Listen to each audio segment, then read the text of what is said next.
and Joe, I'll let him give the commercial, and yeah, he's going to share with us some wisdom. So, Britt, we appreciate you being here. Absolutely. Thank you for having me. Let me get this set up here. I'm realizing that I'm a little technology challenged when it comes to using Zoom. We've transitioned to Teams.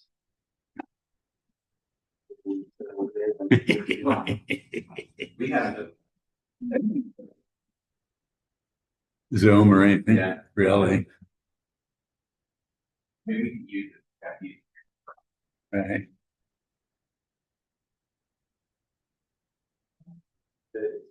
Not exactly looking like it too. How do I get the? You can do the presentation mode. Wow. Yeah, it's slideshow.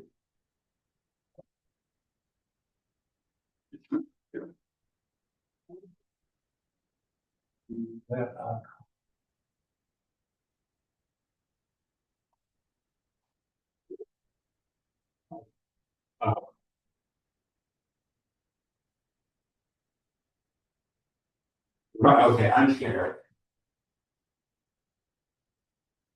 Okay, now go share where it's doing the presentation. Share again.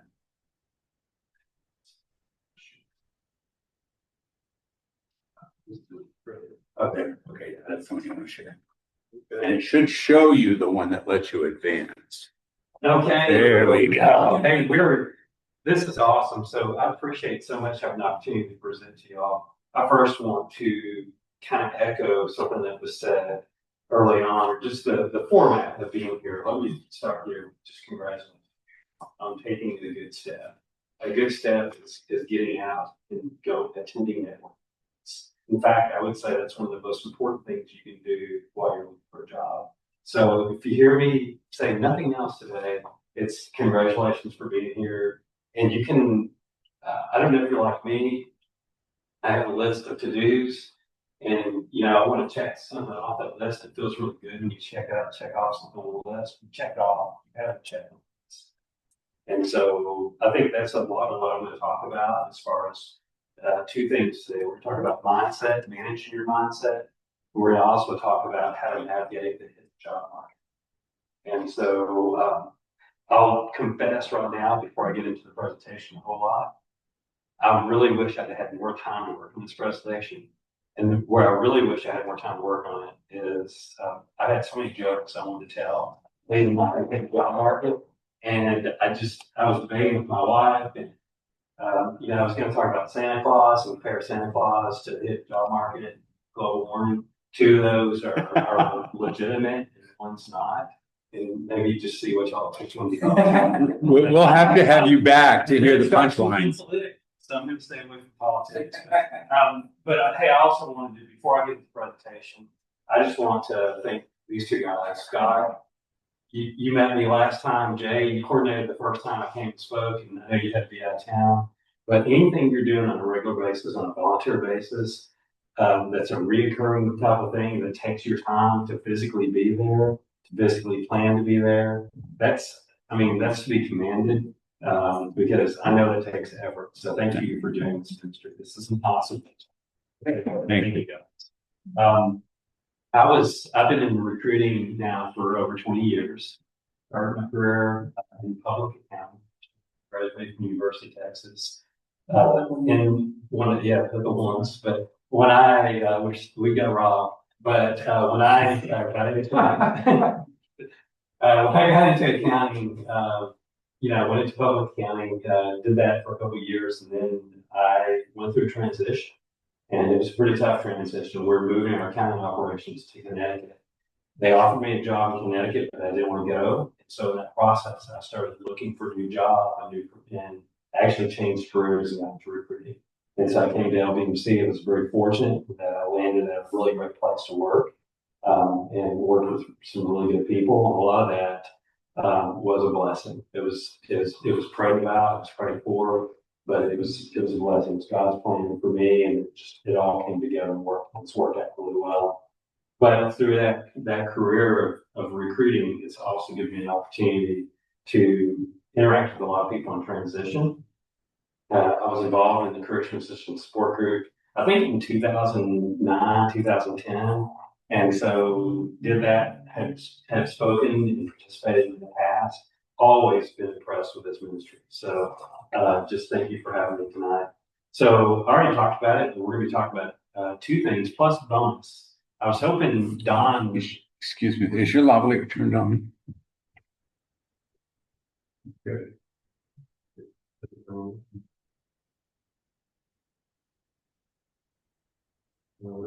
How's that, Todd? Is that any better?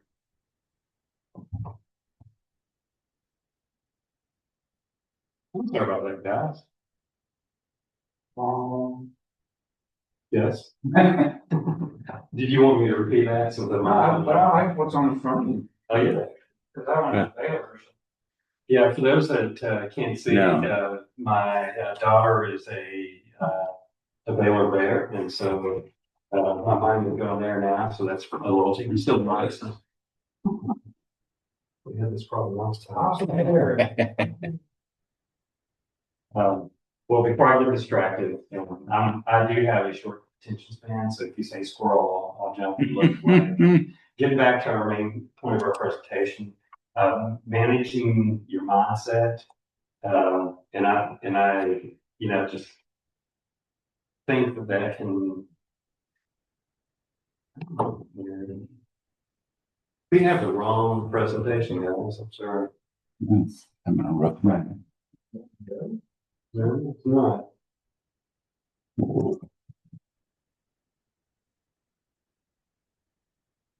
Yeah, okay, very good.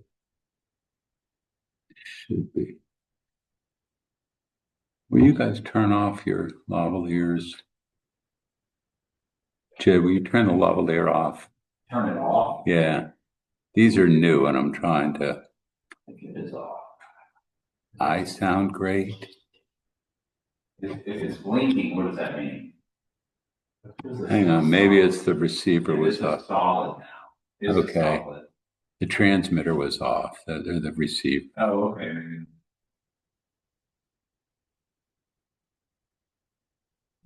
Talk some while he's working. You guys hear me okay? How's that, Todd? Are you muted? Keep talking. No, just keep. He's chatting. Yeah. You guys hear me okay?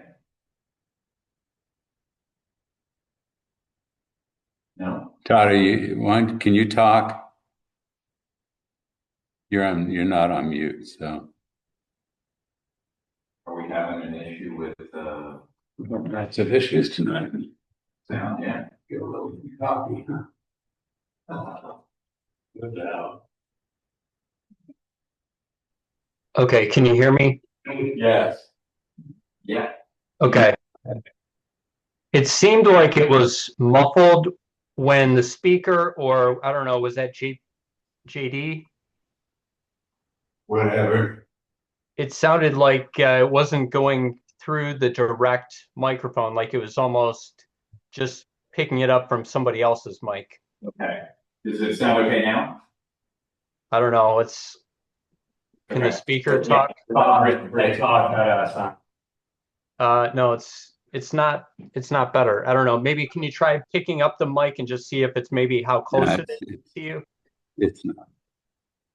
Thanks. Better talk. Maybe tap on it.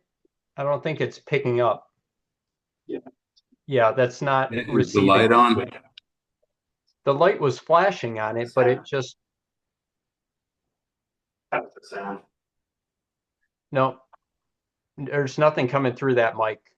You're really not missing anything. Okay, let's.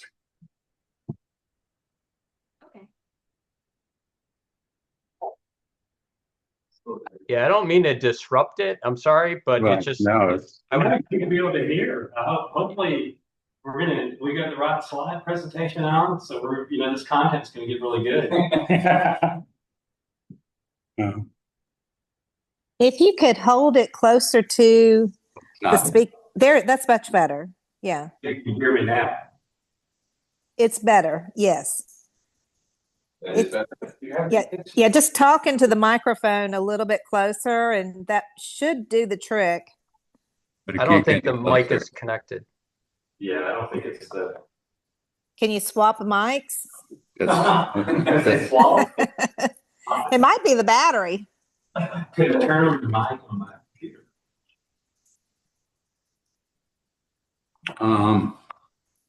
Well, let's just do that. It'll be a start. There won't be any comments from the room then. Put it off. Oh my God.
Okay, how about now? Now I'm gonna shut here.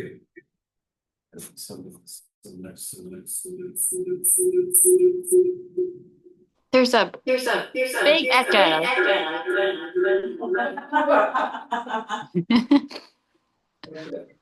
Commercial is that right now? We're screaming over the mountain and How about now? Brett, why don't you talk? Hey, can you hear me now? Yeah, speaker sounds much Yes. better. Thank you. But can't see Right. video, Okay. Britt. Yeah, look. See it over there.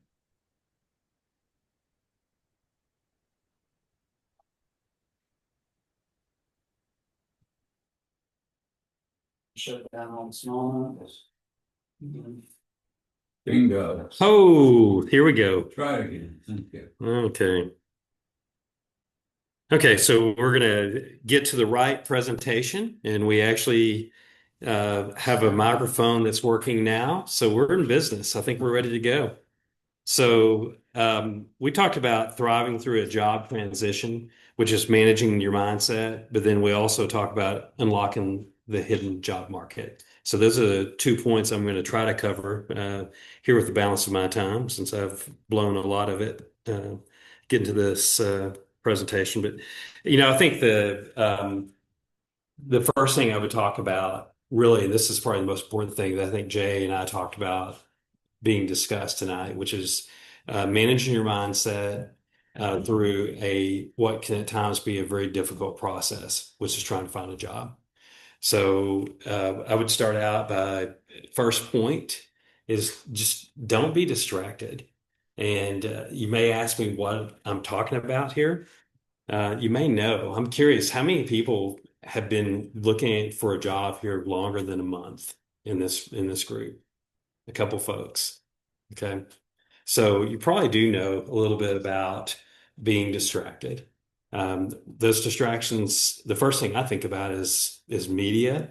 What other distractions has this group, any other key distractions y'all can think about here that that come into play when you're just embarking on a job search? Anybody, anything else that you specifically, Alyssa? Melissa, I'm sorry. Say definitely, I don't really look at other media. I make time to get out and not be at my computer all day, so I don't think it's distraction. I think I'm too focused, and I've just recently started to make myself, focus time to do it and not get away. And That's good. That's good. So you're saying you're almost too busy in your search, as the comment I'm hearing from the audience.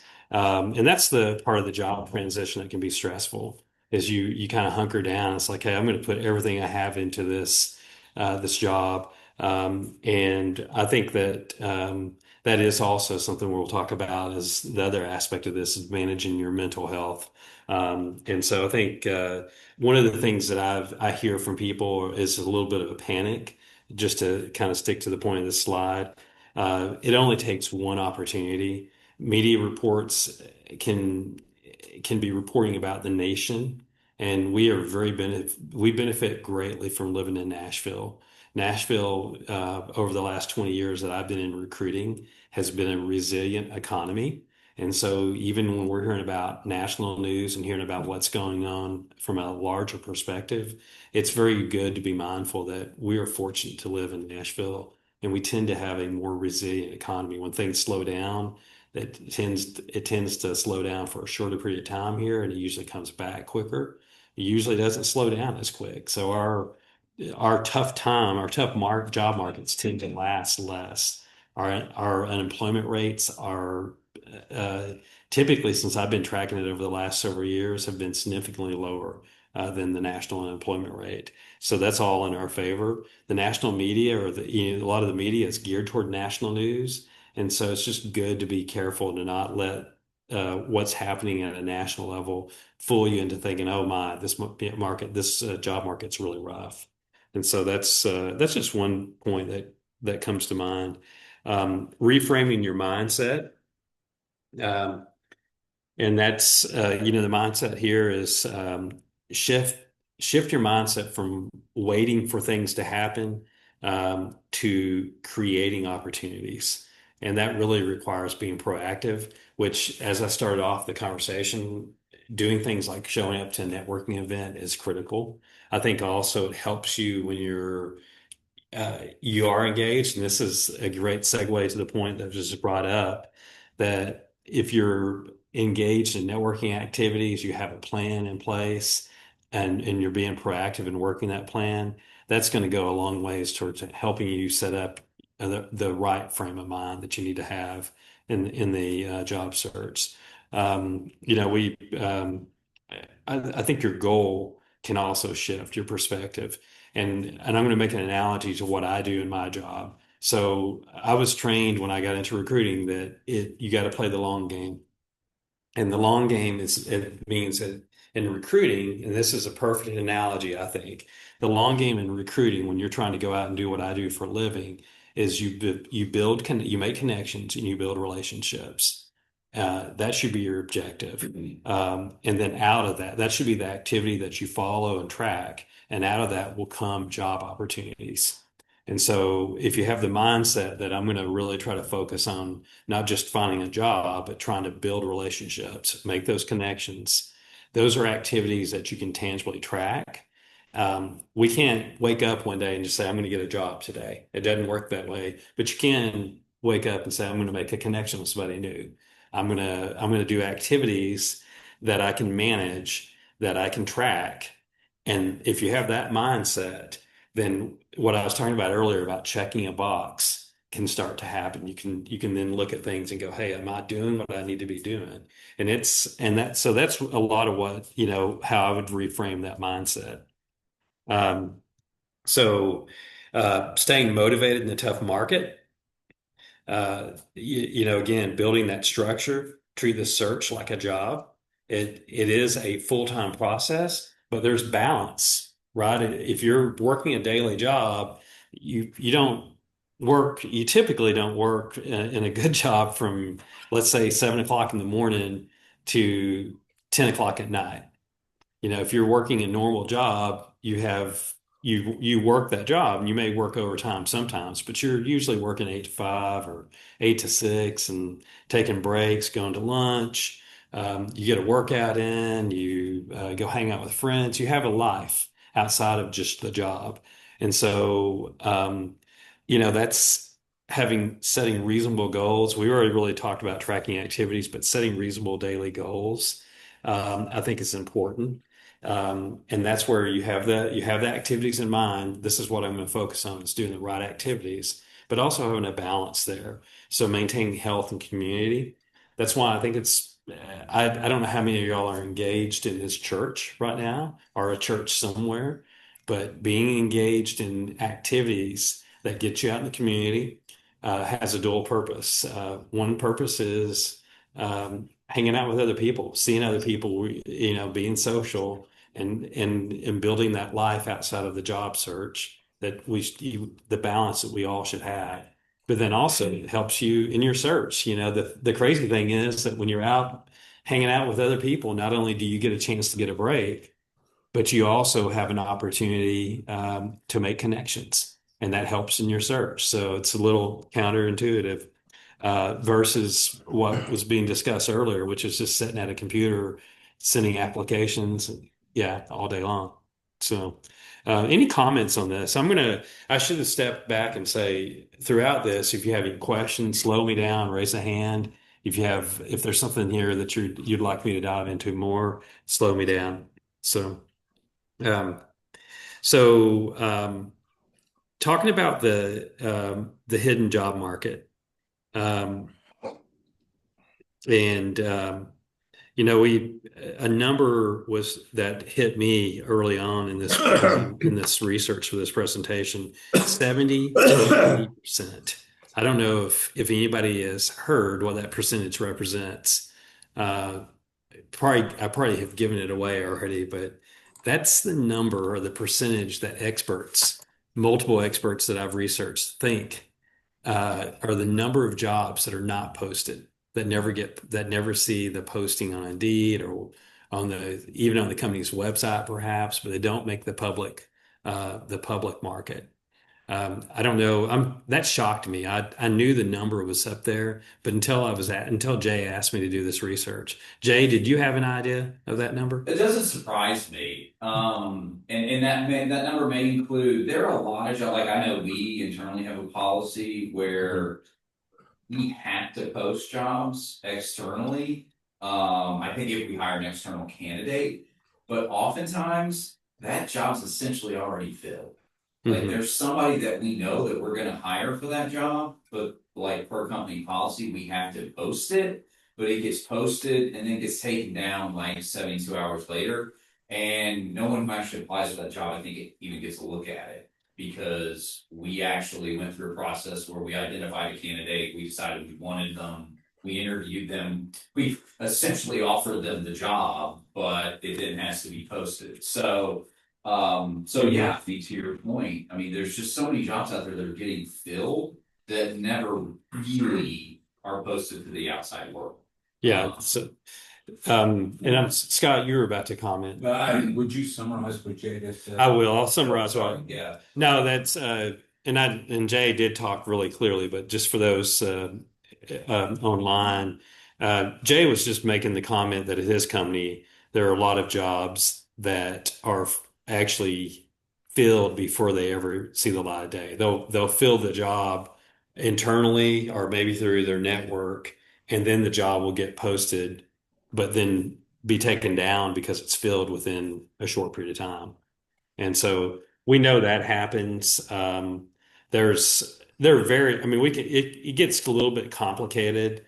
I think a lot of it can be filled by internal candidates, where there's some politics going on. They have to post the job, but the reality is it's filled by somebody internally.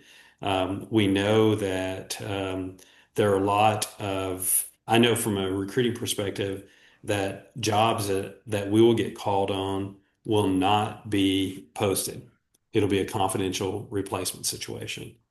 So that happens a lot. There are various scenarios you go through, but again, the more I thought about it after I saw that stat and the various sources, there were probably, when I went back to challenge that range, there were probably 3 or 4 different sources that were all pointing to that same kind of general number. We know that, I mean, let's just say it's 50%. We know that there's a lot of jobs out there that are never posted to the public.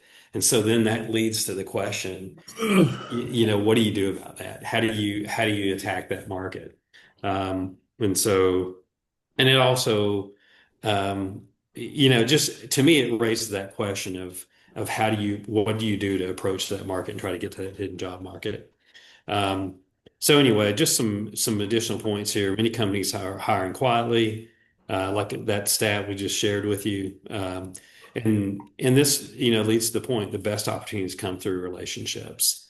And so we get to the point of how do you build relationships? We talked about earlier. I think part of this starts with the mindset. This is all really linked together. When this topic was thrown to me or suggested, I didn't think about how well linked looking, networking, and then or your mindset, and then tapping into this hidden job market, how well they are linked together. And so we'll try to jump into that as we go through the rest of the presentation. But we get into if there is this hidden job market, and like I said, the question is, we all agree there is, then the next question is how to approach tapping into that hidden job market. And really that's networking. And so as we already said, you go into the search with a mindset that it's not just about finding a job, but it's about making a connection and building a relationship. That's the essence of networking. And so, your objective changes as you are reaching out there and trying to make those new connections. That this is the objective, is to establish a new connection. If you go to a function, what do? You go to that function, you meet somebody new. How are you handling that right now?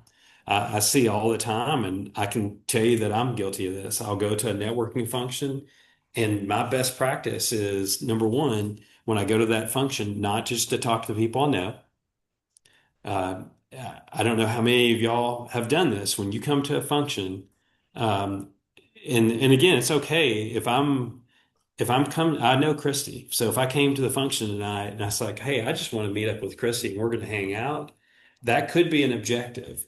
But if I'm looking for a job, that's probably not the best objective for me to have. Christy and I already know each other. I need to come to this to meet new people. And then, so that means I need to not just hang out with people I know, but I also need to reach out to people I don't know. I know that all sounds simple, but I am telling you, LBMC, been there for 20 years. We're really, top. I think we're a top-notch accounting firm, professional services firm. I will go to networking events with senior managers, and I'll show up, and networking is part of my job. But I'll see two LBMC senior managers at office right down here. We'll drive all the way downtown to Broadway, fight traffic, and they'll be sitting next to each other talking at the function. No names. I mean, I'm astounded. And so my point is not to make fun of them. I am, but my point is, if they can do that, then we got to take an inventory of ourselves and how we're networking. And again, the simplicity of this is astounding. Okay, you go to a network function, you're going to meet new people, but then you see what you do in practice and what other people do in practice. And so that's just a simple challenge to think through when you walk into that room, what you're doing. But then once you walk into the room, and you meet somebody new, what do you do after you leave? Send them a note on LinkedIn. Well, that's what you should do. So the answer from the gallery was send them a note. So get their name at the function, and then and you can do this. You have an app that you can have a LinkedIn. You can scan their LinkedIn. You can trade a business card if you go old school. This last meeting I went to, I literally took my camera and just took pictures of the name tags. And I made a joke about it when I was saying, I said, guys, I'm going kind of moderately old school here. I don't have the app to scan your LinkedIn profile, but I'm going to reach out to you tonight. And so I literally met 5 or 6 people that night and followed up the next day with a LinkedIn comment. And at least I'm going to maintain connections with them. Yes. Got comment, hopefully you can hear me. A chat in the chat, Suzanne mentioned it. This is interesting because lately most of the people I meet at networking events are other people looking for jobs. Okay. So yeah, great question. So a couple of things there. What type of networking events are you going to? That's not a totally bad thing, but I would ask if your objective is to meet new people, then you may need to broaden your horizons as far as the type of networking events you're going to. And venture out. There's a lot of different opportunities out there, a lot of different organizations. So I would do an inventory on what events you're attending. But then the other thing, depending on what type of job they're looking for, there may be some lead swapping that can be done there. And so I wouldn't necessarily say it's a bad thing to connect with somebody that's looking for work. I would try to be creative, analyze what they're doing, what type of job they're looking for, and see if there might be opportunities to complement each other as far as your search. In my business, again, I really hopefully y'all see the analogy, but I meet with people all the time that are salespeople in other segments of financial services and in the business community in Nashville. I meet with bankers all the time. I meet with a variety. I meet with people at other accounting firms, and I can go down that list. But these are people that are also in a sales related role, and they're trying to meet financial people, which is what I try to primarily recruit for financial people. Well, even though they may not be my client ultimately, if they can help me get to my client through common connections, that's a win. And so, if you do meet people, and I forget, was it Susan? Suzanne, if you do meet people at these functions, that would be, one thought process is there a way, an opportunity y'all could work together to build synergies, maybe share ideas on networking, and then just simply say, hey, great to meet you. And I don't want to hold you up after you've talked for a little bit, maybe make the connection. And certainly that event you could quickly kind of agree, let's get together later and talk at another time. But I wouldn't disregard that connection is kind of my point, but then maybe move on pretty quickly and go to somebody else. Any other connections or any other questions? I'm sorry. No? Okay. Um, and so just the value of networking. You're really, one of your goals, you're making the connection, you're building a stronger relationship, but you do want to be top of mind when a need arises. You want to make sure they understand what you're looking for. So here, we're going to network, and this maybe does tie back to Suzanne's question here. What are your networking targets? So there are certainly events you can go to. But then there's also just effort you can make to come up with a target list. And so here's some ideas. This is by no means exhaustive, but hopefully it gives you some good categories. So people well is where you should first start. Think about family. If you're lucky enough to have family in the area, certainly reach out to them and talk to them, and don't take it for granted that your brother, your sibling, your cousin might know somebody. And if you want people that know you well, that are willing to go to bat for you, you want to spend time with those people, no matter which one of these categories they're in. I've started out with the first topic here because these are the people that are most likely to know you well, and they're also most likely to go to bat for you. But then, you think close friends, you think groups that you belong to. Could be a country club. It could be a church. What do you know? And by the way, this does bring to mind a pet peeve of mine. So the Lord works in mysterious ways, but I do not. And so when you're sharing prayer requests with your Sunday school class, your Bible study group, your prayer group, make sure you tell them what kind of job you're looking for. So don't just say, "Hey, I'm out of work. Please pray for me." But tell them, "Hey, I'm out of work. I'm a finance guy or I'm an IT guy." Just give them a little bit of a clue, help them out. So anyway, but then the other thing you can do besides networking with people that you know really well, think about people in your industry. This could be former coworkers. It could be, just think through this. It could be vendors that you worked with that you built a good relationship with.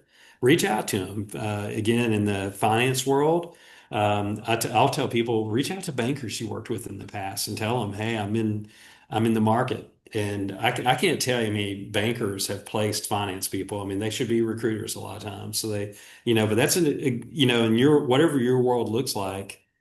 Think about those vendors that you've worked with in the past, where you built a connection with them, and they know or they're familiar with your work. That's a great person to call and say, "Hey, I'm in transition," and don't assume they're going to know or they're going to be able to chase you down if you're suddenly no longer at that company. So you need to. That's just an avenue to remember and think about. Um, Other category here, and this is the part we open up with about being proactive. Look at think about target companies that companies you'd love to work with, companies that you have an interest in or enthusiasm, and then go out to LinkedIn and find people in those target companies you can reach out to proactively. And if you can do that and have that be a mix of what you're doing as far as your networking, I think it's great to go to networking events and make connections there. Definitely should be part of what you're doing, but you also should make sure you're working through these other categories as well. Um, okay, so one of the things I did for this presentation is I surveyed my team and just asked them for their suggestions. And so one of the first things that came up, and this is recruiters, frustrations, is people that are in job search don't make it easy sometimes. They overcomplicate the search. They take too much of our time talking about what they're looking to do, and they're out of work. And this goes, I thought about this after that this was shared with me. Some of this goes to the mindset and managing your mindset issue. It's easy through a job search to get down and to be not not be positive, or to not be succinct in your conversations with people, and not to be respectful of people's their time, and maybe even kind of drag them down. Or so you got to really manage that mindset so that you can do this next thing, which is create a short and simple script talking about who you are, your background, what you do, um, the target role that you have in mind. And then I can say this a lot of different ways, your strengths, your differentiators, but be able to explain to somebody in a very succinct fashion why somebody should hire you. And if you can do that, if you can think through that process and do that in a short and simple way, and get to the point, you're going to have a lot more success when you're networking with people. You're going to be able to talk to a lot more people, but you're probably not going to frustrate people. I've had conversations with people in the job hunt that they can't tell me what they want to do, the type of role they're aiming for. I'm like, there's no wonder, that you can't find something, because you can't tell me what it is that you're looking for. So something as simple again as just thinking through, what type of role do I want? What type of role will I accept? What's going to be a good opportunity for me? And really getting back to that fourth bullet, which is your differentiators. We all are unique. God's created all of us uniquely and gifted us uniquely. And so taking some time to think through that. A little tip on this is sometimes we're modest, or we can't do a good self-evaluation. Call on previous supervisors, people that have worked with you in the past, family members even that know you really well. Family members sometimes aren't as objective, so maybe your best friend. But people that are going to be objective and tell you, hey, this is what you do well. Those are ideas for those differentiators, for those strengths that really set you apart. Any questions before I roll through this? Anybody online have questions? Yes, Kristen. When you talk about the target companies and finding people on LinkedIn, then what do you do? You write to them on LinkedIn and say, hey, I'm interested in your company. Yes. So Christy asked, when I brought up the third bullet here, target companies, she had a great question. You find the target company and you find maybe the executive of that target company. What do you do? Yeah, that's a great question. My first comment would be, and I'm actually in the presentation here, I'll try to get to some questions, but I would first simply reach out to them and introduce yourself and let them and be direct. Take a simple approach. Hey, I'm interested in your company. I've worked at, like in your case, you worked at Tractor Supply. So, let's say Dollar General is a company you're interested in. They're both retail, right? And so maybe that's why you're interested. You really enjoyed Tractor Supply and you'd like to stay in retail. I would simply reach out to that contact you find at Dollar General. And, this is an example type of scenario. Just say, hey, reaching out to you, Bob. I see that you're in charge of financial analysis at Dollar General. I did a similar role at Tractor Supply. I'd love to talk to you about opportunities at Dollar General. You could be that direct, or you could be a little bit softer and just say, I'm in the retail industry, and see that you're in financial analysis there. We have some things in common. Would love to connect with you and just talk to you about how you see the market right now, and just see if we can connect, and I can get your feedback on my job search. You could take a lot of different angles there. You could be a lot more direct, asking for an opportunity at that company, or you could just be a lot softer and just ask for a meeting, for a conversation. Would you be available to connect with me over coffee at some point? So there's a couple different ways. I'm a big believer on some of these conversations. Honestly, as you're trying to think through the connection, AI is really good at helping you come up with some scripts. We're starting to use that a lot in sales right now. Pretty much any recruiter these days is doing some version of an initial draft and then having AI fine tune it. Now, let me caution you, don't just take an AI script and send it out there. Do you have access to AI, Chrissy? Yeah. So literally what I would do to polish this up is I'd have my preliminary rough draft of an intro to that person and points that I think would be relevant.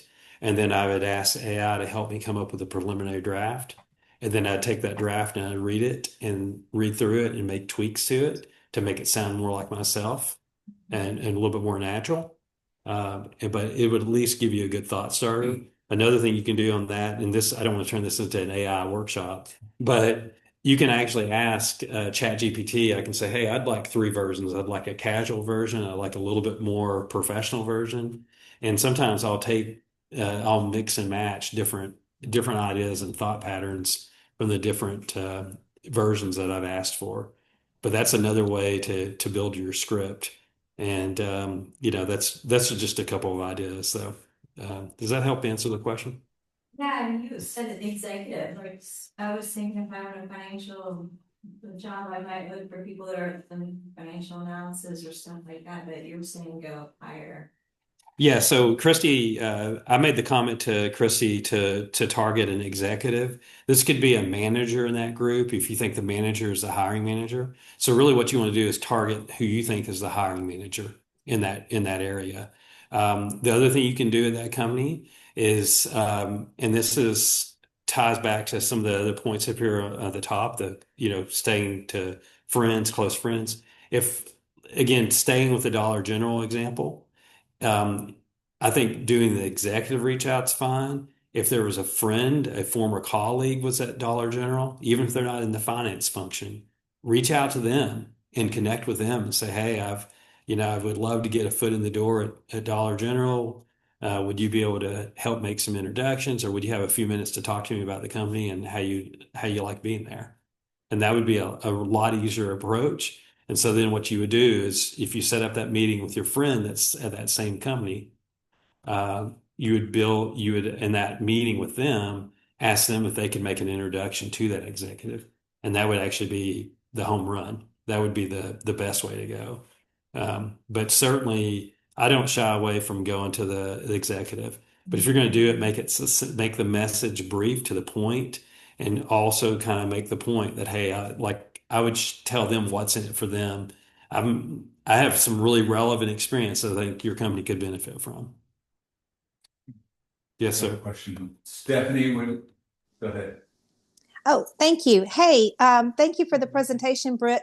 My question We can't hear is, you. oh, can you not hear me? Oh, Hang on, Stephanie. can you hear me now? Us or you? Uh-oh. Mm.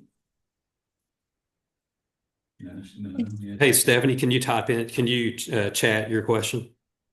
Sure, I can chat it. Okay. Well, that's from Todd. He just said he could hear Stephanie. Oh, that's weird. Oh gosh. Okay, I'll type it. TV turned up? Yeah, TV. We heard him earlier. Okay.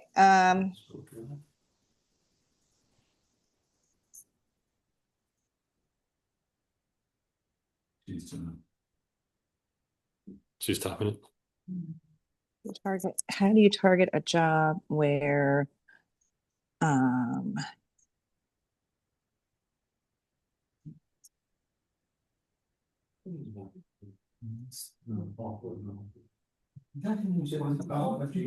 yeah. We just say that. No, it's been a couple months, 4 months since I came. I've been looking for it once. Okay. How do you target a job where you have? oh gosh. Where if you have If edge tools and Python and employers are not there yet. If you have experience with what kind of tools, Stephanie? new tools, Python for finance. Okay. So Todd spoke earlier. Can he hear or can he try? Nah.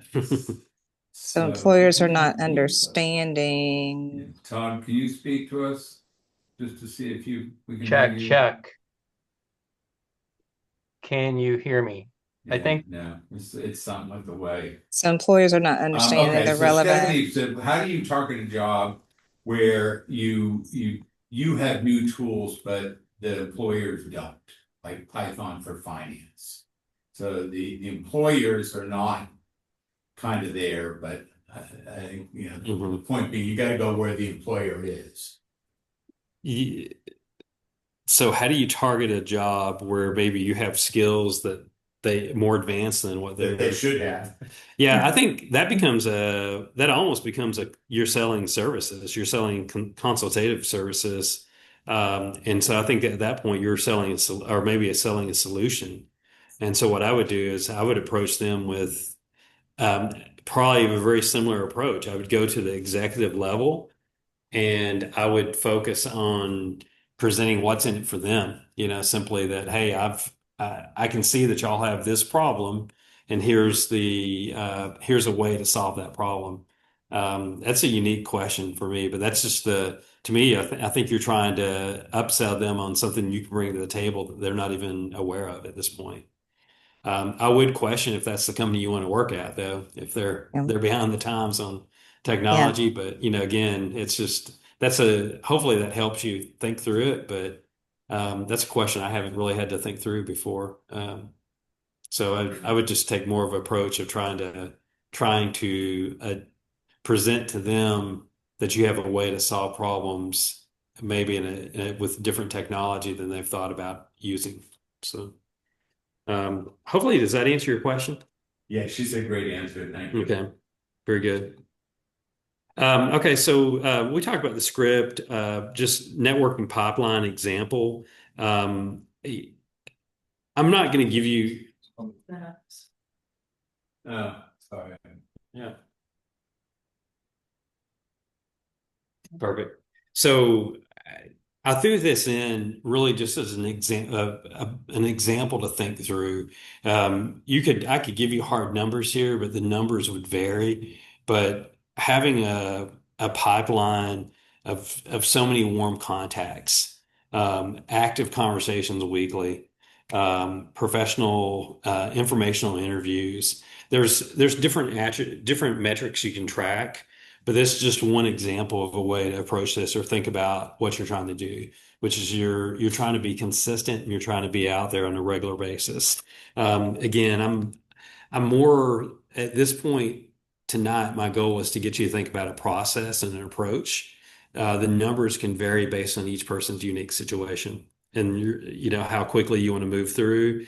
We talked about burnout too. There's a balance. It's easy to set goals that are not realistic, and so I think it's really critical to think through realistic goals. So just in this process though of networking, you know, another tip, again, close related, is your LinkedIn best practices. You definitely, as you start to get out there and network, you need to be thinking through your LinkedIn profile because that's such a key tool right now, as we've already discussed in this presentation, that one of the first things you can do when you network, you connect with somebody, especially at a networking function, is probably go out on LinkedIn and connect with them. So you want to make that a really good first impression on LinkedIn. You also, back to that point about making it easy for them, you want to make it easy for them on LinkedIn to connect the dots after y'all met at the networking function. You want to make it easy for them to understand what you're about, what you're looking for, what your goal. And so just some really quick suggestions here. Professional photo. I still amazes me. I see some crazy photos out there that just, I don't think you have to go spend a lot of money on this, but you definitely want to dress up, get a good background, and you know, a decent iPhone these days can do a really good job. But it's a lot of times it's about what you're how you're presenting yourself, the background, and what you're wearing. And so just take time there. A clear headline. I'm seeing some people that have a better headline, really up their game on their headline. This is making it clear what you're looking to do, your title underneath that name, and that clear headline is a really important. The about section is one of my pet peeves. The about section should be succinct, but it should clearly tell me what you're about, you know, who you are, what you can do. And it should be what you're looking for. It should be very succinct. Accomplishments over responsibilities. Your resume and both your resume and your LinkedIn profile should be more focused on accomplishments and what you can do, what you've done, or how what you've achieved in your prior jobs and your prior opportunities to work. So just some really quick points there. Again, it ties back to this whole networking function and what you're going to be doing and the visibility there. So turning conversations into opportunities. There are 3 questions to ask when you do connect with people. And this also kind of ties into a little bit of what Christy was asking about with the executive. This is once you've got that appointment or you have that meeting with them, just some questions to think about. This first one is flipping the mindset. We go into the meeting again. I need a job. You know, how can you help me get a job? That's not the mindset. We're wanting to build a connection, build a relationship. So you should flip it to how can I help you? You know, what can I do to help you? And it's just amazing when you take that approach, you'll get to the they can help you naturally. But if you go into it with this mindset, you know, what are the challenges you're dealing with right now? It helps us get out of a selfish mindset. I think that we all fall into, whether we're looking for a job or we're looking for our next placement. You know, it's been a little bit slow in the recruiting business, and I could really use another another placement. It'd be easy to go into that meeting, talking to the client and saying, "Hey, um, you know, do you need people right now?" And uh, they may not need people. They may just want to connect with me. In fact, they may be looking for a new job. And so if I slow down and understand how I can help them or what they're looking for or what their challenges are, it's amazing if you can address their situation, how it comes back around. So just a little bit of a mindset reversal there. Um, Other things to ask. Uh, and this is a great one. Who else do you recommend I talk with? So certainly close friends, relatives, as you're getting this search process, going and you're trying to connect with people. Hopefully y'all have already done this at this point, but if you haven't, it's not too late. It's like, hey, you talk to your cousin and whoever it is, ask them, who else should I be talking to? Do you know anybody else in your network that I should be connecting with? Certainly do this in these networking meetings that you are able to schedule. And then finally, I think variations of this, can I keep you updated on my search? Do you have to gauge, is this somebody, once you've connected with them, is it somebody that you should be keeping up with regularly?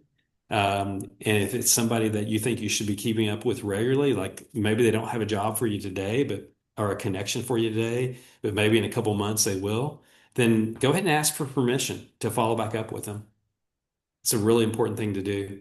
And they may tell you, you know what, usually they're not going to tell you no, but what I've learned to do is, hey, it'd be a good point to check back in with me in about a month or whatever that case may be.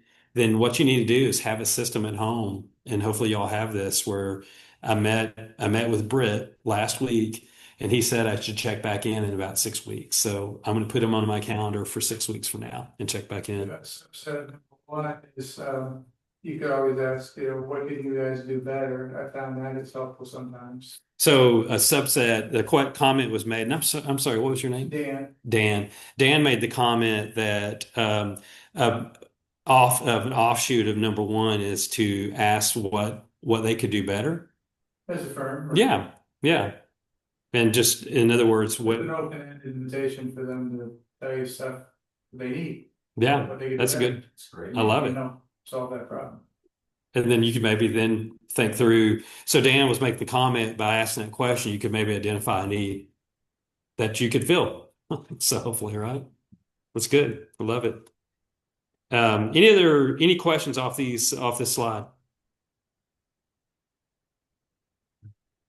Weekly system update. How are we doing on time?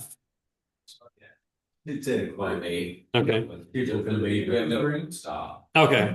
Well, and we'll kind of mosey along here pretty quick, but weekly system example. Again, same idea as earlier. This is some metrics that you could utilize to track how your activities are running. And I think it's really healthy to have a goal, a weekly goal. And this goal, in this case, they're laying out reach outs, follow-ups, conversations, new relationship. So if you think about it, a reach out is going to be that first time to connect with somebody. A follow-up is going to be following back up with somebody. Conversations are actually talking to somebody, right? And then a new relationship. These are all metrics that you could track as part of your activities. And I think the biggest point here is having a way to not just make it a zero-sum game about, if I don't have a new job, I've been unsuccessful this week. If I don't have a job offer, I haven't had a good week. If you start to track these metrics, then you can know, you know what, I had a good week, and go reward yourself. Go out and I don't know, go get a fancy coffee drink or something like that. But it's just it's that hopefully this makes sense. Being consistent is really critical here. Being positive, I think, is really critical. It's really interesting to me, the more I thought about this, how managing your mindset does help you tap into that hidden job market. It really helps you be more effective in your job search. And so certainly it's going to help you tap into that hidden job market. And then certainly being visible, doing the things to be out there. As we were talking about before, making people aware of what you're looking for, and doing that in a professional way gives you a lot better chance to get a call from them or get a call from somebody when that right opportunity does come up. So I mentioned a bonus tip. So there's 15 days. I'm going to go really fast here. 15 days are left in what? This year? Yeah, 15 work days. Okay. And so maybe your goal could be, I'm going to connect with 15 people and have 3 meaningful conversations before year end. Just throwing that out there. That's like connecting with a person a day. and try to have, 3 strong conversations before the end of the year. Okay, Britt, you're crazy. It's Christmas. Nobody's doing anything. That is bull. I mean, people are making decisions. Businesses are operating. There are opportunities out there. And again, we talked about, um, just buying into media or buying into what people are saying or what you're hearing or what you're feeling. I mean, it's important to have a process, a plan, and stick to your plan. There are going to be some people that if you try to call and they're going to not take your call, they're busy. They're going to go shop or they're busy shopping or whatever they're busy doing. That happens in any time of the year. So you need to have your plan and continue to work it. You don't have to work it on Christmas Eve at 5 o'clock. And, maybe it's at that point you need to shut it down. But up until that point, we have a lot of days here left in the year to make something happen. So I definitely would encourage you that it only takes one connection. Well, it takes one conversation, and that could be the hiring manager that you talk to, and that could be the opportunity. So definitely would just encourage y'all to keep at it here going into the new year. I mean, obviously y'all are here right now, so this is awesome. You're already buying into it. The people that are on the video. I appreciate the time. Thank you guys. Any questions? So last night I thought about how can I reach out to people. I think I decided maybe I could do a happy holidays, hoping you're gonna have good holidays. You just pitched the making sure here's how can I help you, Mhm. and then letting them know that, I'm continuing my search. If they've already talked to you once, or maybe they haven't talked to you. So the comment or the comment was made that a way to reach out right now is just to wish them a Merry Christmas, and then also to ask them how you could help them. Yeah. Say Happy Holidays. Yeah. Yes, I think it's fantastic. Yeah. And just, I'm thinking about you, and you just hope you have a great end of the year, and, Happy Holidays, whatever you feel comfortable saying there. And then, let me know if there's any way I can help you out as you wrap up the year. That's a good addition. Yeah. Yeah. Yeah. I think so. And I think being brief but following up, it's important. Well, and I'm going to throw a bonus on top of the bonus. You made me think of something. I always tell my candidates right now, it's good for us to talk right now, but what's going to happen in about 2 weeks, I'm going to be taken off for about 4 or 5 days at least. And it is easy to take that time off. I'm not going to be watching Texas in the playoffs. I'm going to limit that. But, you're going to be doing other things and getting distracted. If you're in my role, if you're a hiring manager at any of these companies, you're it's just going to be the reality. So as a candidate, as a job seeker, you need to do a lot of those follow-ups again in the new year. Don't have to do it the first week, but over the first couple weeks of the new year, as you see an opportunity, reach out to your top targets. And whoever those top targets are, I would try to make a point in January to reach out to them. I wouldn't do it the first week or the first couple of days of January, but once they kind of get settled and get back into a rhythm, you don't want them to have forgotten about you. Yeah, I could talk all night. Yeah. Any other questions? Any other comments, JD? Just think about online. Okay, cool. Cool. Thank you. Well, thank you, Thank Brett. you. Yeah. Thank you.